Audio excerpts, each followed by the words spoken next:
Hierso is hy nou, die nuwe Alpix 4K Pro. Day and Night Vision Scope met 'n ingeboude rangefinder en 'n ballistic calculator. Afgekort as A50PL.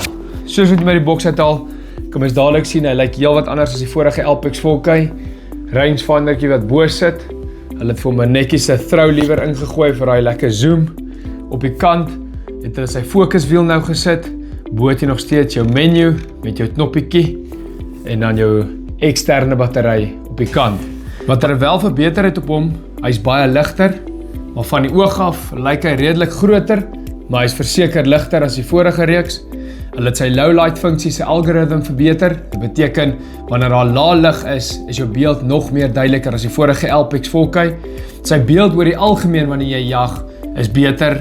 Hierdie is die Alpix 4K Pro in 'n nutshell.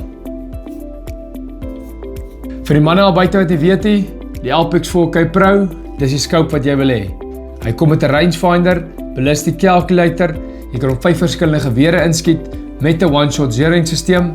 Hy het 'n lekker stewige battery wat jou 8 tot 10 ure batterylewe gee. Hy het 'n eksterne battery soos ek genoem het. Sou dit nie genoeg wees nie, plak jy jou powerbank in op die kant en hy hardloop nog 'n bietjie paar ure verder. Soos ek genoem het, dis 'n day and night scope. So jy gebruik hierdie ouetjie in die dag met 4K resolusie.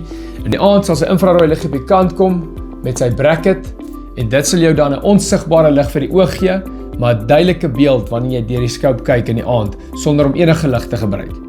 Hierdie is die Alpix 4K Pro. Los jou naam in die comments of stuur ons 'n message en ons kontak jou.